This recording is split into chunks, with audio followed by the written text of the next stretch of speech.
back. It's time to focus on military and defense. Let's welcome in Andrew Chanin, CEO and co-founder of Procure AM. Andrew, thanks for joining us. Thrilled to be here. I hope I pronounced that company name right. Feel free to correct me. But, we've talked a lot about investors playing defense this year, but you're talking about defense stocks here. So bring us up to speed on what that landscape has looked like. Right. So we run UFO, the first pure play global space ETF here in the United States. And you can't look at space without looking at the aerospace and defense industry. And so although our fund focuses with about 80% in the more pure play names, there is a pretty large weighting in some of the more diversified aerospace and defense names, which become very interesting as we're starting to seemingly ramp up military defense as well as national security. And as time moves on, militaries around the world have agreed that space is the strategic high ground now. And that's something that the US certainly can't avoid. And when looking at the Golden Dome, which could be a huge windfall for companies that could win those contracts, there could be many different players that might be able to get involved. Okay, so where should investors think about investing, here in the US or internationally? So we're actually seeing that there appear to be opportunities both here and abroad. So in the United States, when we like to award different contracts, lots of times we like to look for domestic suppliers, and that's for numerous reasons. But overseas, in the past, the U.S. has shown the ability to provide technologies that, in many cases, have surpassed European or even other continental companies. And so it's been easy to say, yes, let's work with the U.S. provider. However, as geopolitics have changed things around the world in the last several years, European providers are starting to look more inwards as well. So there are numerous companies in Europe on the defense side that are looking to scoop up European-related contracts. So does UFO, your ETF, have global exposure then? What are the biggest holdings there?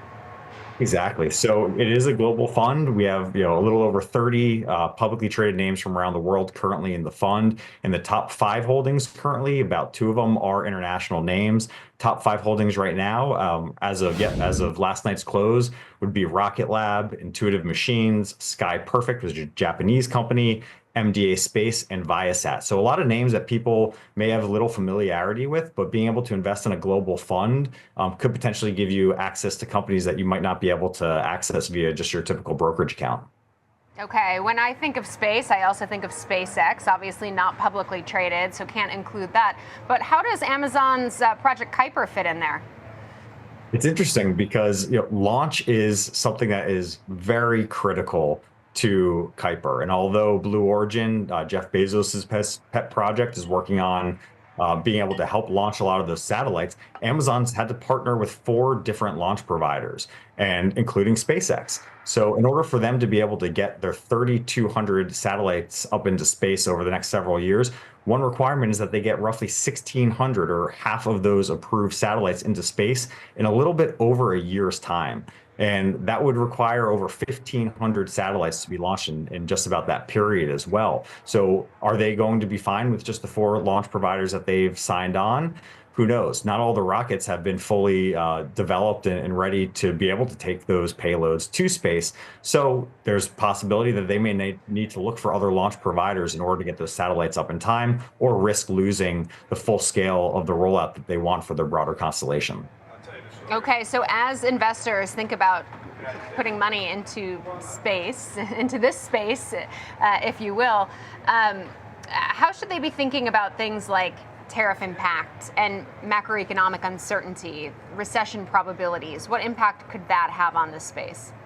Well, it's certainly important things to consider, just like for most all other industries as well.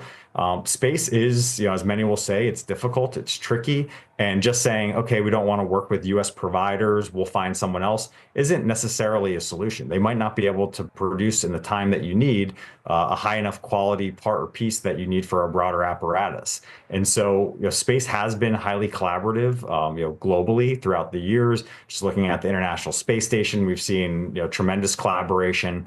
And so what we're hoping is that, space is hopefully something that countries, companies, individuals need, and they may be willing to look for all different types of companies. Now, could tariffs hurt. It might slow down how quickly things are produced. Certainly something that we should all be monitoring. And that's exactly why we created something like UFO to provide that instant diversification to many different companies, because it's extremely difficult to pick the winners. But there are a lot of potential catalysts out there as well for the broader space industry that we're pretty excited about.